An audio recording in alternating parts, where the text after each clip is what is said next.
Mange eritreere i eksil betaler 2% av inntekten til eritreiske myndigheter.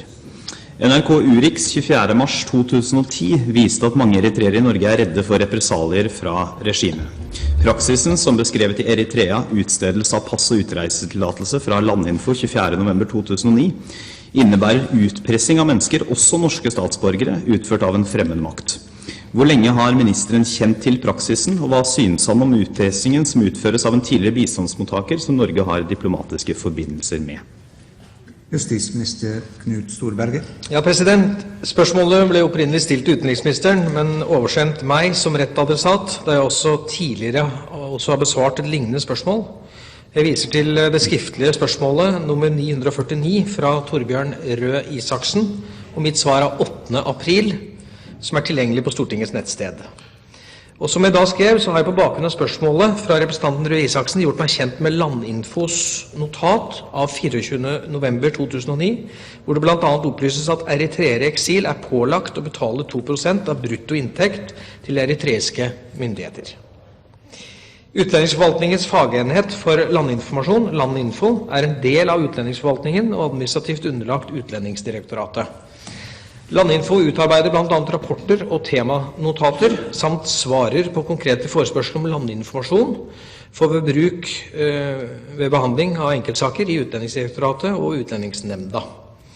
Styringsforholdene på utlendingsfeltet legger ikke opp til at Utlendingsdirektoratet skal rapportere om denne type informasjon til departementet, og direktoratet har heller ikke gjort det her.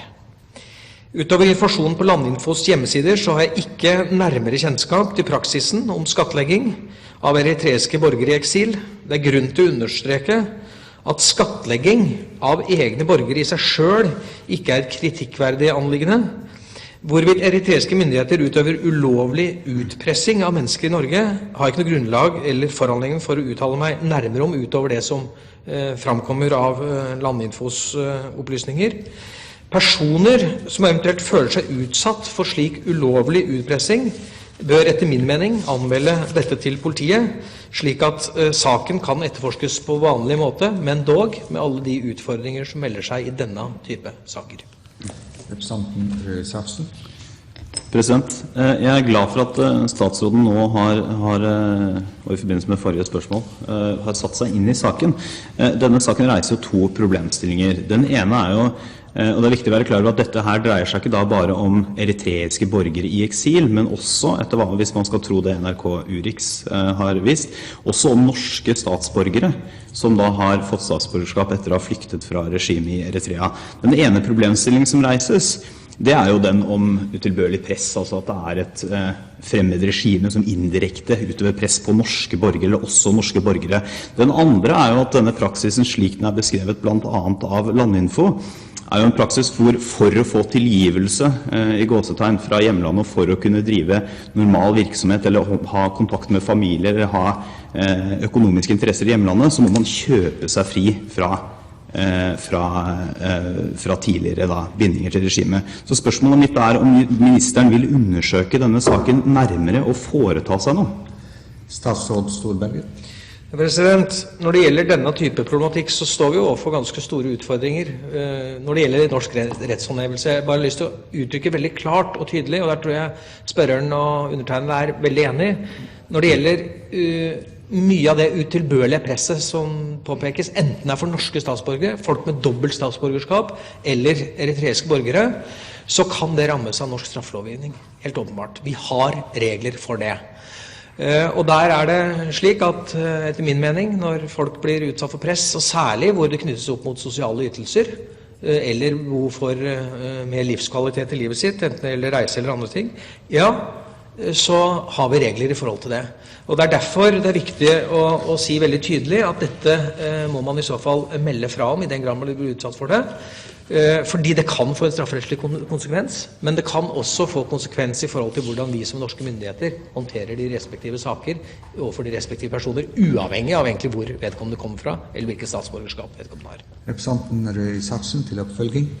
Ja, det er jo også et annet aspekt ved dette, og det er at i det øyeblikk man da har fått tilgivelse i gåstegn fra hjemlandet, fra Eritrea, og da får mulighet til å drive økonomisk samkvem, ha eiendommer, ha kontakt med familie, Så det også, hvis man da skal tro informasjonen fra NRK, så det også da sånn at man undertegner et såkalt tilgivelsesbrev. Det reiser jo også noen spørsmål rundt disse personenes beskyttelsesbehov. Og det også, da kan man spekulere i, eller i hvert fall verdt å stille seg spørsmål om dette en form for etablert planlagt praksis fra eritreiske myndigheters side. Derfor vil jeg gjenta spørsmålet ikke bare om det da mulig å straffeforfølge press eller da trusler indirekte, det det jo selvfølgelig, men om justisministeren vil se nærmere på saken og eventuelt foreta seg noe, hvis det viser seg at dette et organisert fenomen, et utbredt fenomen, som etter min mening Norge ikke burde tillate. Statsråd Storberget. Ja, president. Jeg minner om at vi her snakker om altså en situasjon som påført borgere, enten av Eritrea eller Norge, eller begge deler, og som vi ikke nødvendigvis kan sende norsk justisvesen i forhold til. Men det som jeg synes avgjørende i saken, jo at Landinfo nettopp klar over denne problemstillingen, og har med seg det i alle de vurderinger som gjøres av utlendingsenheten. Og det det jeg mener det vi bør være observante på, at når man fatter norske vedtak med konsekvens overfor borgere som skulle være i en sånn situasjon, at man har med seg de vurderingene også opp imot spørsmål om forfølgelse. Og det derfor jeg mener at Landinfo og utlendingsforvaltningen da nettopp har gjort jobben sin, i den forstand at man nettopp har påpekt dette i rapportene som går til Utlendingsdirektoratet og Utlendingsnemnda, som fatter de respektive vedtak. Slik at jeg trygg på at dette med når man skal fatte de vedtak som relevante for den sektoren som jeg har ansvar for.